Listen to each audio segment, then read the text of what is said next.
non-alcoholic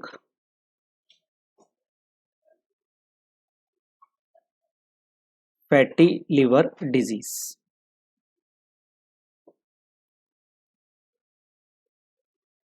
So, as the name suggests, ki here the fatty liver is present, but it is not because of the alcohol effect. It is not because of the alcohol effect. So, to understand the pathogenesis of non-alcoholic fatty liver disease, say here are the adipose tissues.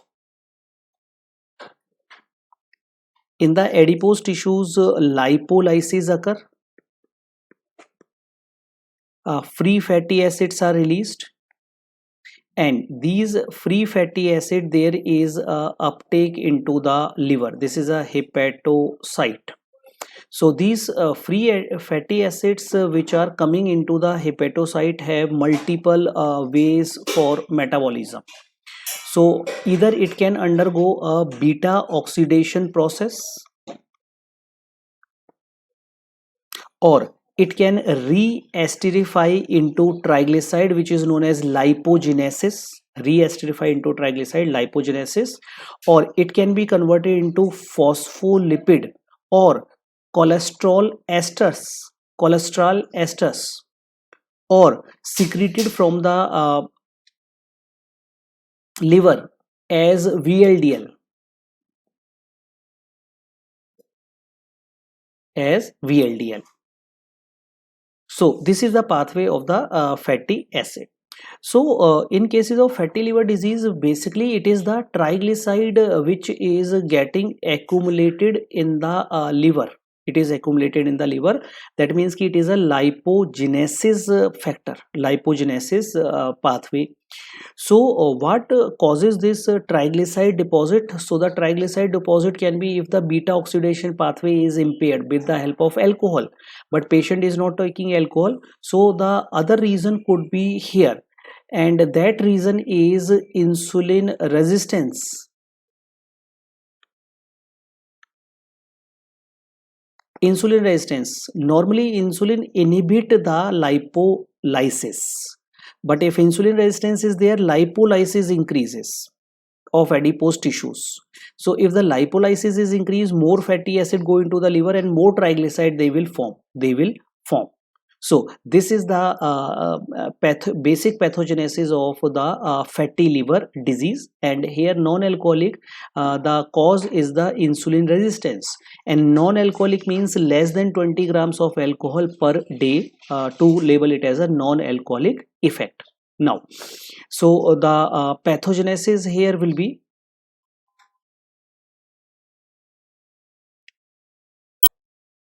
pathogenesis.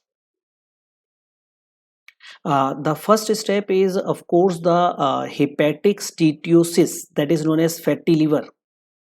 So the fatty liver is due to increased lipolysis,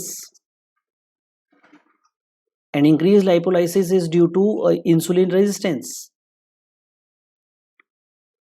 Due to the insulin resistance, lipolysis, as well as what happens because these patients of insulin resistance, they have more of a visceral fat, and those produce pro-inflammatory cytokines. Visceral fat pro-inflammatory cytokines like leptin, interleukin 6, so they lead to the inflammatory stage.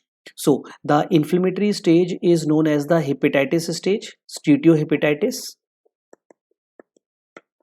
So in this stage, multiple reasons are there.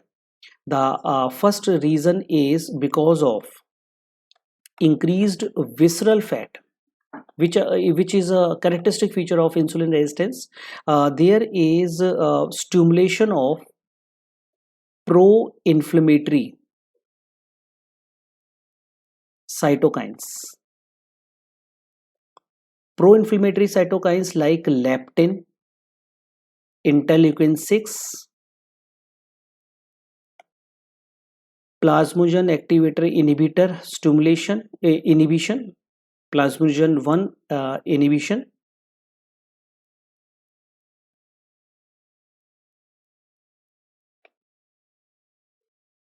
while there is decrease in anti-inflammatory cytokines. Anti-inflammatory cytokine is adiponectin.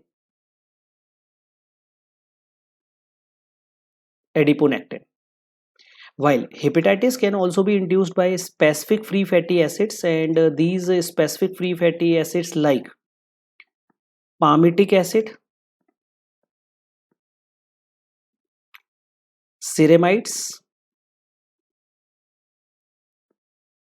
cholesterol,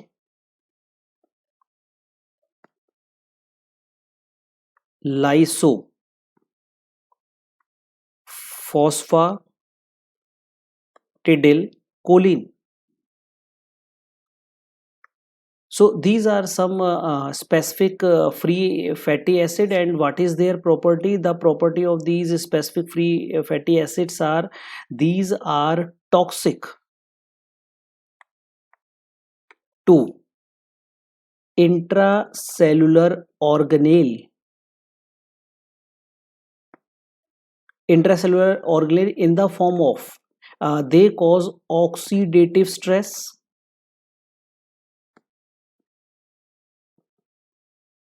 they lead to altered mitochondrial functions,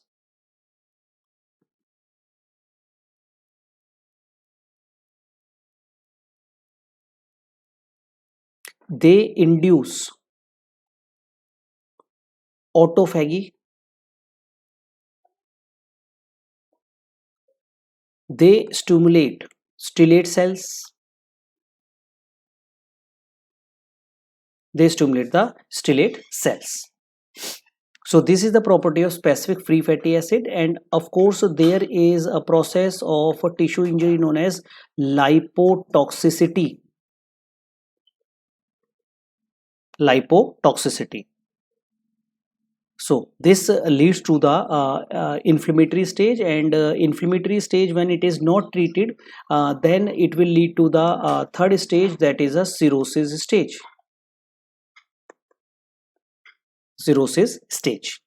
Now the uh, clinical features, before the clinical feature, the etiologies of the non-alcoholic fatty liver disease, it is a huge spectrum of the etiology.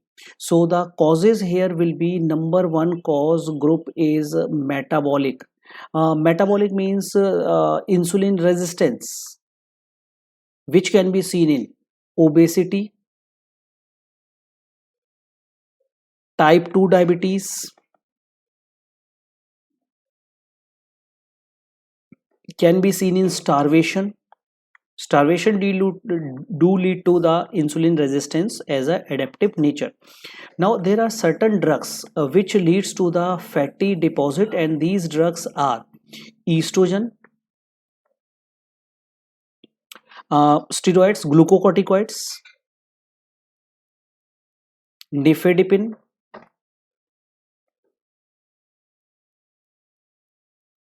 valproic acid, cisplatin, tetracycline,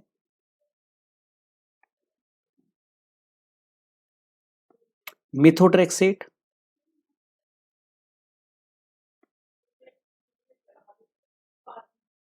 Number 3, metals, mercury. Metal toxicity can be mercury, it can be antimony, barium, phosphorus, chromates, and thallium. Number 4, there are some inborn error of metabolism, inborn error, which include A beta lipoproteinemia,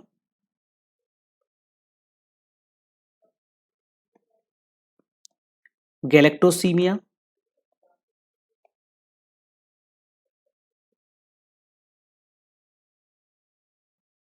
glycogen storage diseases, hereditary fructose intolerance, as well as Wilson disease. Like in the last lecture, we have discussed the Wilson disease, as well as the GIT related. GIT related is a total parenteral nutrition, as well as jejuno-ileal bypass, and of course inflammatory bowel disease. They lead to the fatty liver disease. So this is a whole spectrum of the causes of the fatty liver. Now basically our discussion is on the metabolic causes related, because they are more commonly associated with non-alcoholic fatty liver disease. So if we look at the clinical feature, the most important symptom, or we can say most of the patient, mostly it is asymptomatic. If at all other symptom are present, right upper quadrant pain can be there because of the hepatomegaly can be there, and fatigue, but the mostly it is asymptomatic. While in the signs, common sign is of course hepatomegaly, and that is more common than the signs of cirrhosis, signs of liver failure, which we have already discussed, signs of liver failure.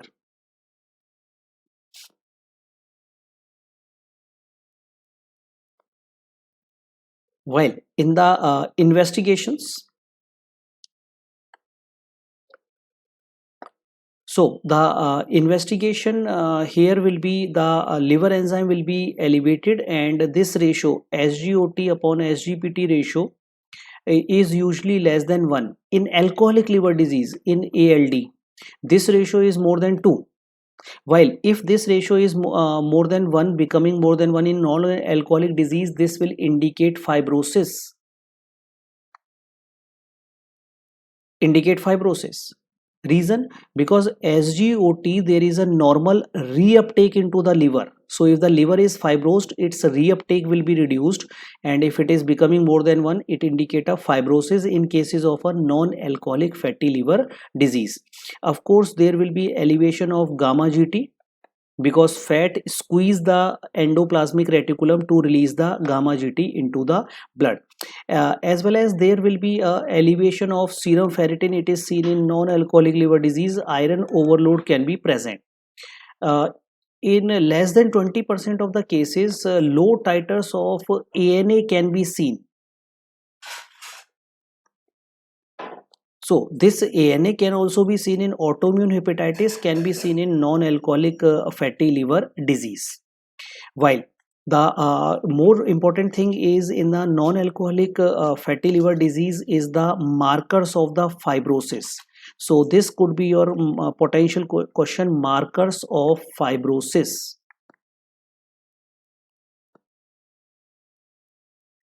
So these marker of the fibrosis is number 1 marker is the cytokeratin 18. It is a marker, but it is not available everywhere, but a good marker for the fibrosis. Elevation of this cytokeratin. Then we have a most commonly used score, that is a NAFLD fibrosis score.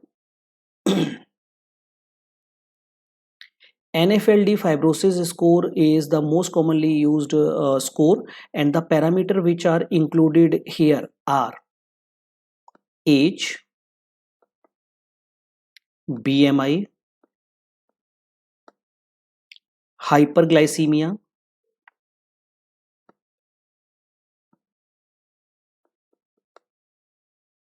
ratio of SGOT upon SGPT, platelet count. So why platelet count will be affected? Because of the splenomegaly due to portal hypertension. So there will be a low platelet count. And of course, chronic liver disease marker is serum albumin. So these are the parameters which will be used for the NAFLD fibrosis score. while number third is a FIB-4 score, fibrosis 4. As the name suggests, 4 parameters are included here, and these parameters are platelet count, age, individually AST and ALT. These are the scoring system which are used here.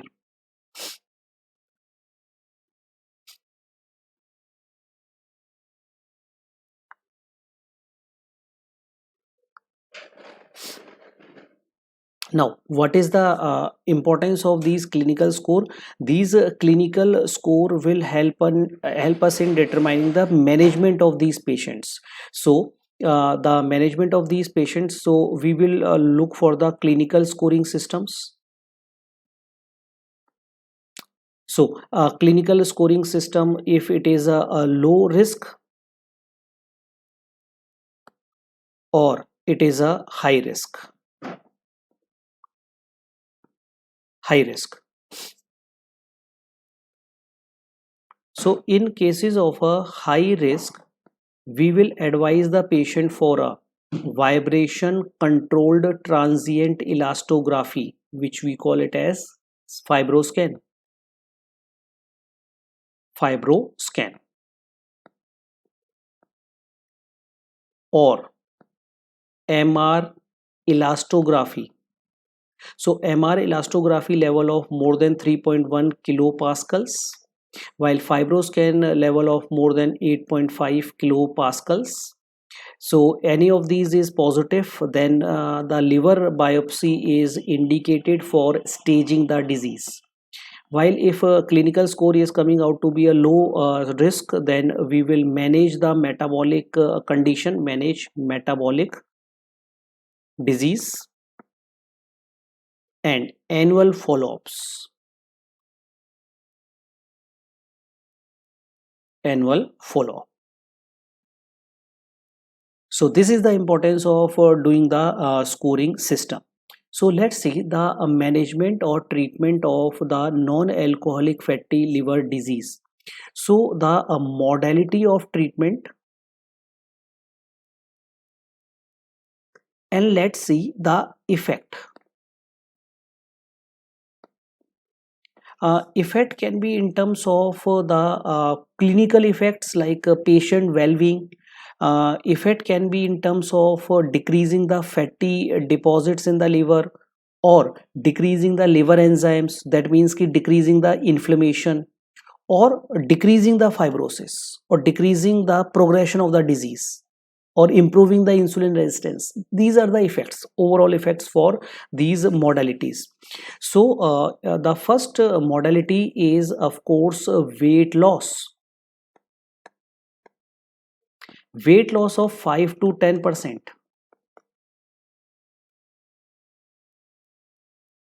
Weight loss of 5 to 10% effect is it improves NASH features like liver enzymes will get reduced, while number 2 is omega 3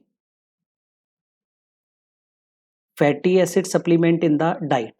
So omega 3 supplement, what it has been seen that they decreases the steatosis, they decrease the fatty infiltration, and they decrease the triglyceride levels. As such, they does not decrease the inflammatory features as such. Number 3, coffee intake 2 to 3 per day. It has been shown, this lifestyle intervention has to be shown that it decreases the risk of further fibrosis. Number 4 is aerobic or resistance training exercise. So the effect on the parameter is they decrease the insulin resistance. Number 5, bariatric surgeries for weight loss. This has shown to decrease the hepatitis features almost in 60 to 80% cases. So this is the very effective, but for those patients who have indication for the bariatric surgery.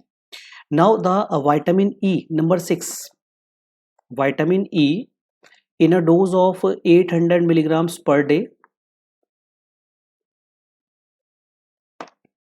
So it decreases the NASH features. Hepatitis features are reduced, not fibrosis. Not fibrosis. Vitamin E, it increase the mortality and in diabetes patient also. So this is according to the new guidelines that it is not recommended in diabetes plus NFLD now. So this is a new conclusion which have come, not recommended for diabetes with NFALD features, because they increase the mortality in this group. Now number 7 is pioglitazone.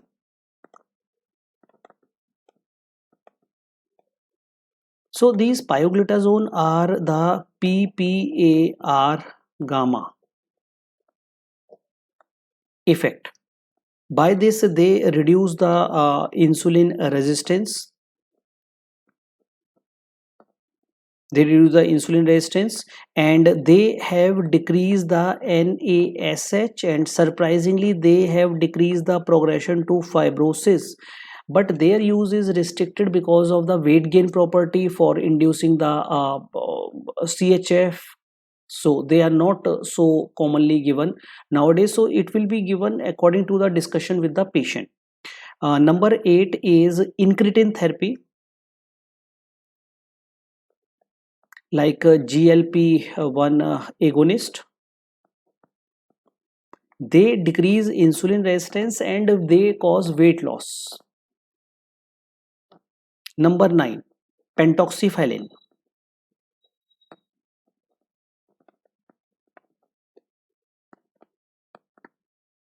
So pentoxifylline has been shown to decrease the NASH as well as decrease the fibrosis. So those agents are helpful agent which have shown to decrease the either the hepatitis phase or the fibrotic phase. Now ezetimibe, that lipid lowering agent, and it has shown to have a result in decreasing the NASH. Now the number 11th agent is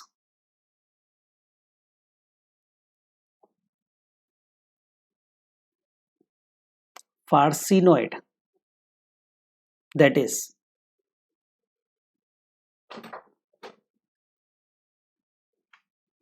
X receptor. Farcinoid X receptor agonist.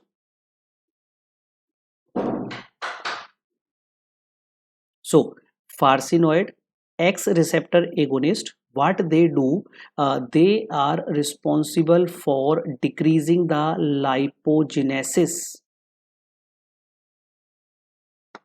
lipogenesis in the liver, and this agent is the obeticholic acid. Obeticholic acid. So they have reduced the NASH, but they have a side effect, like they can increase pruritus,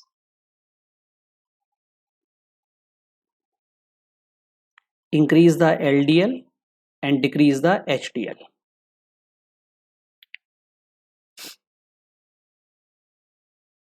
There are some newer agents which are on a trial basis, like a type of FXR receptor agonist, like eldafermin. anti-fibrotic agents,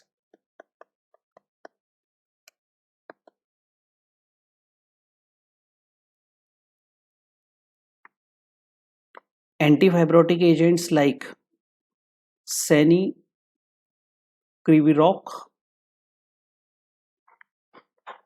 amricasan, and silonsertib. Again, these are on the trial phase these days. Trial phase, and the PPAR alpha delta dual agonist. So this is elafibranor. It has shown to decrease the NASH, but side effect is increasing the creatinine values. So these are the different types of the agent which are used and which can be used in cases of a non-alcoholic fatty liver disease, and this can also be a potential question for the management of a non-alcoholic fatty liver